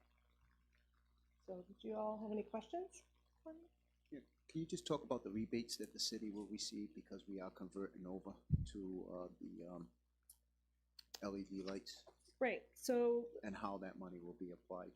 Right, so what we have agreed to do with the city is actually offset the cost of your project by the award of incentive monies from National Grid and the Office of Energy Resources, who have provided, I think we're right about $250,000.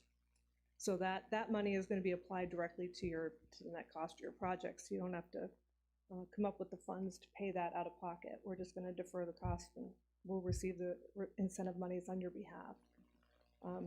We also determined that the projection was that we would be saving the city approximately $500,000 a year in electric and maintenance costs compared to owning, when the National Grid owned the streetlights and you guys were leasing them and paying them for maintenance. I have a question, maybe for Dan also, it's a little different twist to it. I had a couple of requests from people who are saying that there are some very dark areas where there's a lot of walking and biking and different things where there are no lights. Are we able to add street lights here? I know we're not going to get into a lot of that, but if it's a legitimate area where there are no lights and there's need for it, can we add a light? Yeah, I'll give the short answer. I mean, and then Lisa can kind of talk a little bit about that. They've conducted a survey throughout the whole city, right? Identify where all the lights are. The short answer to that is yes. We can certainly add lighting. I think we want to add it in a smart way. And if we do deem that it needs extra lighting on a certain street or in a certain area, we can certainly look into doing so.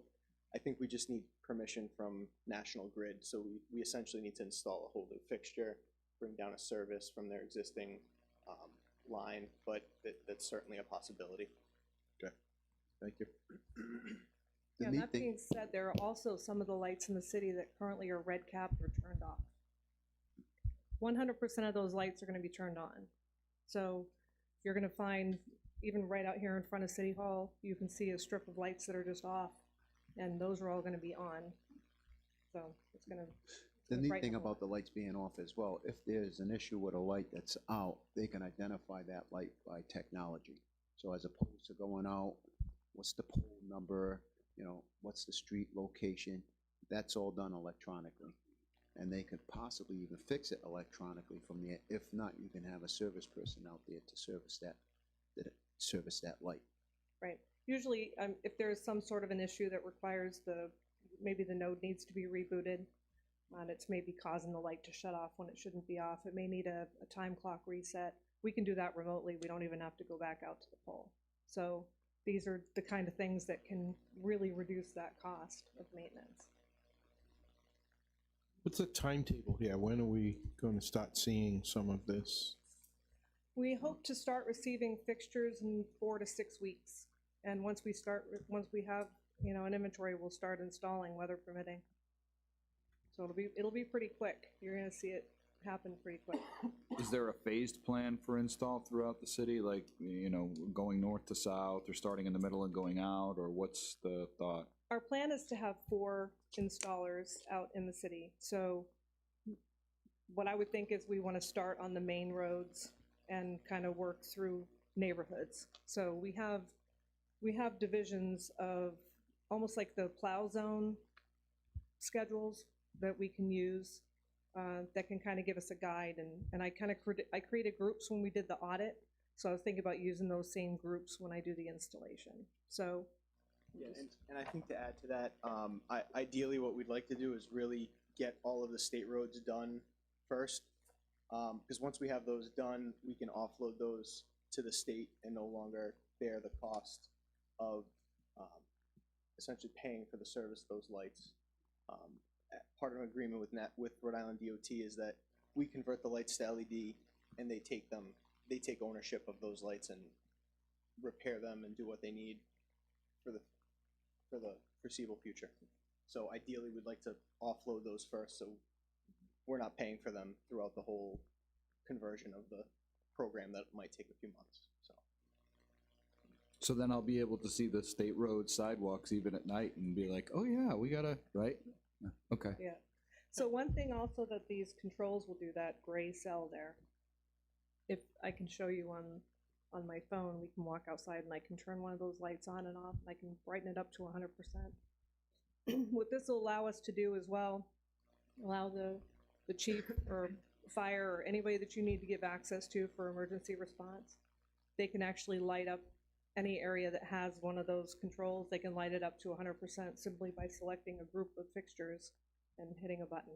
So it'll allow, you know, if there's a fire, if there's a robbery, if there's something going on, as long as it's not on a state road, because you won't have control of those. Excuse me. All of the state roads will automatically be at 100%, and they'll have that other photocell on there just to turn them off, dusk to dawn. Is there a cost associated with, you know, to keep adjusting those lights? No. Because it doesn't, we can do it at any time. Mhm. Yep. There is a service agreement associated with the self-control, but that is included as part of it. So once they're set, it's, you know, it's not recommended that we keep changing them every other week, You can't unless you really change need to. them. You can change the schedule, you can change your own schedule, but that's all that you And people can be trained. And with respect to the brightness of the lighting, we don't want to be changing them because the incentives we're receiving from National Grid are based on that 70% running at a certain time of day. So the more we dim, the more rebate we get, but obviously we don't want to bump them up to 100 and we won't get as much money back. You might have to in certain locations, depending on the situation. Yeah, I think what we'll come to realize is that the LED lighting will be a whole lot brighter than what we have now. So hopefully we won't, but it certainly, by selecting that controller, we have the ability to really do whatever we want, which is really great. Have the option. Correct. But even if you have to increase the intensity, right, temporarily or whatever it might be, I mean, the difference in power usage is, I mean, it's not like an incandescent light where it would take a lot more to get it to glow brighter. Yeah, these things light up pretty well. Yeah. So one of the slides there was the control platform, and that basically just shows, you know, what the lights look like now, individual and group control. You can control each light individually, or you can select groups. We will make groups based on need. So if there's a street next to a school that we want to make sure we can control as one group, or if there's whatever groups we need to set up on your behalf, we will work with Dan and help make that happen. So Dan, will that be controlled at the DPW site or like via a laptop that you have access to? Yeah, it's all cloud-based, so we'll have the ability to do so from a computer. A computer Correct. anyway. Yeah. Yep. And it could be done remotely. Correct, from a cell phone as well. Yep. You could be in Rome and still control your streetlights. But yeah, I think that because it is cloud-based, you have a lot of latitude to be able to do the things that you need to do with those controls. To piggyback on Councilman Roderick's earlier question of, you know, we get started in 4 to 6 weeks, when do we finish? Ish. There are almost 5,000 lights, so we're looking at about 3 months, right about. That's fast. Yeah, it'll happen very quickly. So We come get next into it. summer, there's an expectation that people are outside, you know, nicer weather, darker, it's lit up. Yes. It's about what, 20, 25 minutes install? Yeah, about 20 to 25 minutes to install each one. We have, you know, obviously there are going to be some cases where that doesn't happen as fast, but our crews are ready to handle that. Okay, okay, very good. There's no other question? The only other thing I did want to mention is that from a streetlight maintenance perspective, what we're doing right now, we're going to be using the city's Q alert system that they use for other notifications. Just so there's a record with the city, what's being reported as being out for us to address prior to the conversion. So once the lights are switched over, that's gonna kind of go away because we'll be notified whenever a light goes out. But if someone wants to call and tell us that it's out, they're gonna call anyway. So, but any emergencies, knockdown poles and such still need to be reported to National Grid because you guys don't own the wood poles.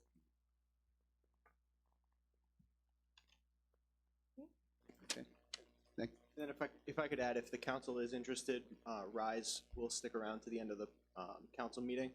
We can step outside and they can give the council a brief presentation as to how we're able to control the lights, turn them on, turn them off. So if anyone's interested. Sure you're willing to stay that late? I think we'll be all right. It's only 8:30. Thank Oh, you. that's okay. You haven't been to many of these, have you? Mr. Napoleon? Right. If we could do the fire department next, and I'll read the grant program which they recently were awarded. The City of East Providence Fire Department has been awarded fiscal year 2021 Homeland Security Grant Program funding in the amount of $50,000 for the Environmental Response Tech Rescue Project. East Providence Fire Department received a heavy rescue grant from the Rhode Island Emergency Management Agency for training programs and team startup costs for its official participation in the Rhode Island Heavy Rescue Task Force. The task force is organized into the East Bay and West Bay Heavy Rescue Squad. When the two squads come together, they form the Rhode Island Heavy Rescue Task Force that is a Type 4 urban search and rescue team asset for the state of Rhode Island and beyond. East Providence Fire Department Chief Glenn Quick is here. If you have any questions in regard to the program. No questions? You want to say a little bit more about the program, Chief?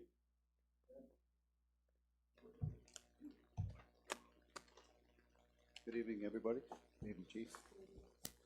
I'm very proud to announce that the Rhode Island Emergency Management Agency has designated our department as a technical rescue team. We are now designated as one of 2 statewide heavy rescue response teams for the delivery of urban search and rescue services. Our primary response area will be the East Bay. Second team is Warwick, and their primary response area is the West Bay. For large-scale incidents that occur in the state, we combine together to make the Type 4 urban search and rescue team. This designation comes with the annual funding, and an extra $25,000 this year, so we get $75,000 this year. 25 for the startup. And then it's annually 50,000. And the funding will be used for vehicle and equipment maintenance and funding for the joint team training. They also gave us a heavy-duty rescue truck and associated equipment. And it's also going to be added to our cache of technical rescue equipment. And our technical rescue team started in 2004. We put in for a grant for right around $400,000.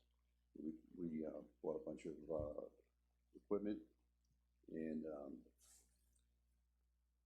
a lot of training, believe me. Is that truck the new truck? Is that a new truck? It's not a new truck, it's a used truck. Looks like It looks like a Coke, Pepsi Pepsi truck, correct. Ford truck or something, Correct. yeah. So the team is manned by 30 members of our department, and they're trained to a level in accordance to NFPA 1670s, and it's a standard on operations and training for technical search and rescue incidents. The disciplines include rope rescue, confined space, vehicle search and rescue, machinery search and rescue, trench search and rescue, and structural collapse rescue, search and rescue. And all the members have achieved the Technical Rescue Specialist certification, each of the above disciplines with NFPA 1006 standard for technical rescue professional qualifications. In total, each member has trained at least 274 hours for these certifications. And the equipment is deployed by a combination of our special hazard truck,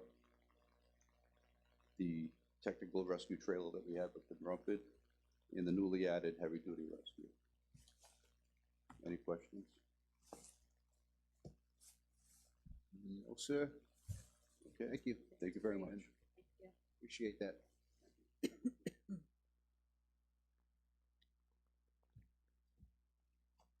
Council President, you don't mind, I moved up to 2A. Director Dave Backrack of the Community Development Coordinator. He's not here tonight, but if you allow me to, I'll read off the announcement. The City of East Providence has been awarded up to $367,000 in grant funds to expand internet access for low and moderate income residents. The awards are funded by Community Development Block Grants and managed by the state's Office of Housing and Community Development. The funds will leverage planned municipal infrastructure improvements to provide open access, Wi-Fi and targeted census tracts, largely overlapping with the city's designated opportunity zone. This project would also support digital literacy training in partnership with East Providence Housing Authority, the East Providence Library, EBCAP, the Boys and Girls Club, and the Senior Center, as well as device accents for households throughout the East Providence School District. And that's the end of that announcement.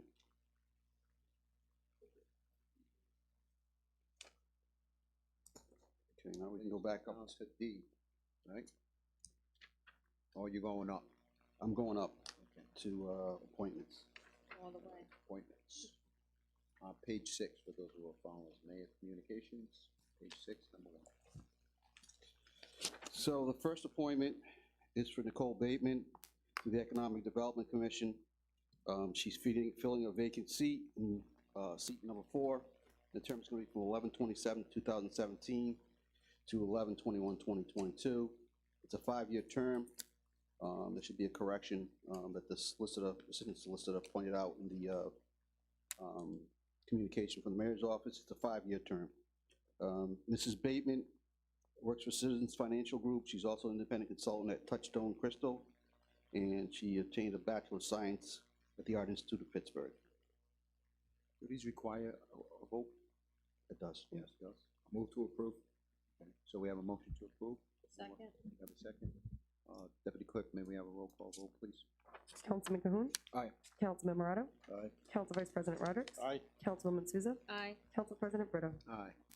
Next appointment, sir? Next appointment is the mayor's nominating Robert F. McNellis to the Economic Development Commission. It's filling a board seat that a former board member has moved out of the city. He's got a bachelor's degree in biology from Rhode Island College, a master's in public administration from URI, a Juris Doctorate from the Roger Williams Law School, where he finished in the top quarter of his class. He's got 11 years legal experience in Rhode Island State Senate Fiscal Office. I move to approve. Second. Second. Councilman, the Deputy vice, Clerk? you can get it. We have a roll call vote, please? Yes, sir. Councilman Cahoon. Aye. Councilman Morato. Aye. Council Vice President Rodrick. Aye. Councilwoman Souza. Aye. Council President Brito. Aye. Next appointment, please? The next appointment is a reappointment to the Zoning Board of Review. It's a 5-year term. It's for, Michael Beauplan. Move to approve. Second. Deputy Clerk. Councilman Cahoon. Aye. Councilman Morato. Aye. Council Vice President Rodrick. Aye. Councilwoman Souza. Aye. Council President Brito. Aye. Next reappointment, please. Next reappointment is Eugene Savory to the same zoning board. He's got a Bachelor of Science from Roger Williams University. He's also a minimum housing inspector, and he's the chair. Second. Roll call vote, please. Councilman Cahoon. Aye. Councilman Morato. Aye. Council Vice President Rodrick. Aye. Councilwoman Souza. Aye. Council President Brito. Aye. One more item. Looks like. And the next item is the November capital expense and general fund expenses. The finance director, Malcolm Morris, here for that presentation. Thank you. Thank you. Mr. Moore? Good evening.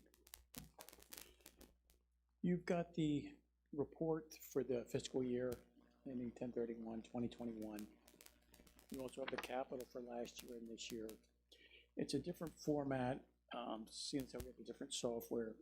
If you look at it on the summary page, it is a little confusing. So on the expenses, I'd give you a rundown of where we're at. I've gone through and made the adjustments to give you an idea. Now, every year in the budget, we put 1% away, about 1.5 million, that's supposed to go into capital. So if we hit the expenses just right, we'll have $1.5 million surplus. So taking that into consideration, we will have some probably $500,000 to $700,000 above that. So we'll end up with over $2 million surplus, 1.5 or 6 planned. So on the expense side, it looks pretty good. If you look at the numbers, it gets a little confusing because some of the departments we used to bill out to water sewer. And now we've moved over the expenses, so it looks like we have a lot more surplus in expenses, which I guess is technically true, but since we didn't bill, the revenue's also low. But, you know, just as a ballpark, you know, on the expense side, we should come in $2 million better than budgeted. The revenue I'm still working on, I should have something for you by the next meeting. Sorry, I'll stop and see if there's any questions before I move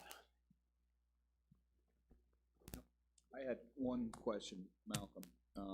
With regard to the rubbish contract that I'm always hammering on. Yes. How did we come out at the end of the year for that?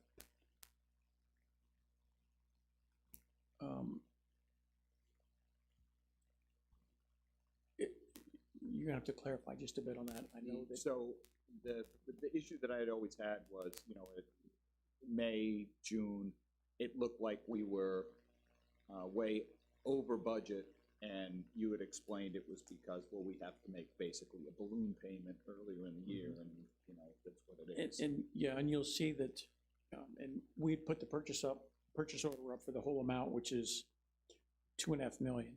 So in the very beginning, it looks like, oh, it's already encumbered, so you're already 80%, 90% spent. So it does look like there was some ancillary expenses, but the refuge budget was $3,063,000, and we came in at $3,081,000, so it's $17,000 over.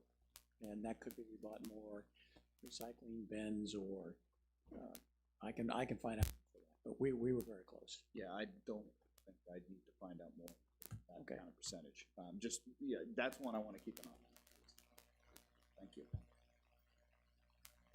And we are trying to clean up the capital for this year. There were a bunch of items that were still open that needed to be closed. So in one of the reports, I think both reports, you'll see they're still open. You had mentioned one, Council President, we're working on closing. So for the next meeting, we should have a much cleaner list of what is currently open. And we are attempting to, we originally were going to move the capital items out of, that were under council, just because you had approved them at the council meeting. However, you're not the ones putting the purchase orders in. So we really needed to move them to the departments where they're actually, where the work's actually being done through. Though in the system, it's already set up. We've already got POs in, we've already expensed So we're working on a workaround with that. I think we'll work with the city clerk and get something done.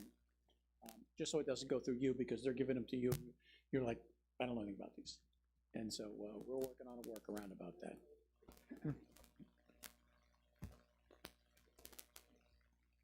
So based on the LED presentation we had this evening, we're going to have some savings on that, on the electrical. Yes.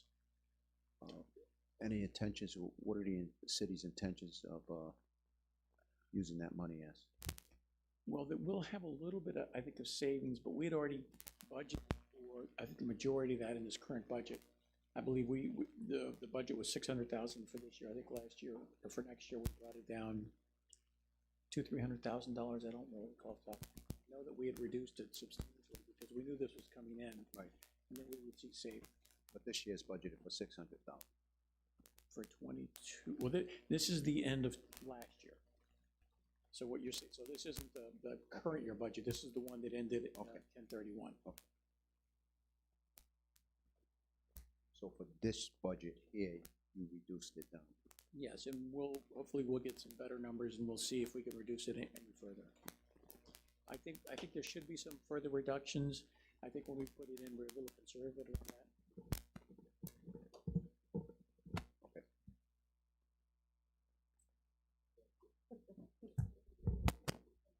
Just seeing if it was me. Well, it was me. Any other further questions for Mr. Moore?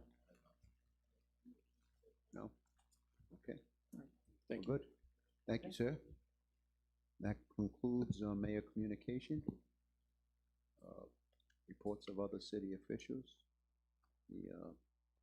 This is going to be the fastest report on the docket. I think so. It's going to be the report of the city solicitor, the claims committee report. There were 7 votes taken in executive session, all were unanimous. Let it be known. She thought I was joking around when I said that. Thank you, sir. All right, next item, please. Next item is the city council regular meeting dates for 2022. For myself.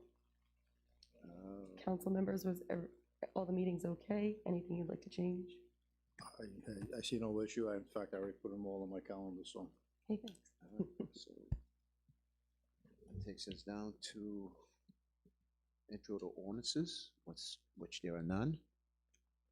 And then, what do we have there? Adjournment. Adjournment. May I, Councilman Sorry. Souza, it's all right, I just like everybody to recognize what today is. Today is December 7th, 2021. Oh, yeah. This is the 80th anniversary of the bombing of Pearl Harbor. I know none of us was alive at that time, but I know we all have parents, grandparents who can tell us stories of where they were, and some of them were unfortunately in ships at Pearl Harbor, and they didn't see the light of day again. So I think it's just an important recognition. You know, we always kind of have to be on our toes. It's policy, whether it's, you know, people getting along or nations getting along, it's important because when things go sideways, a lot of people can die really fast. So just keep it in mind today, keep those people in your thoughts and prayers, and thanks very much. With that said, I will second the motion to adjourn.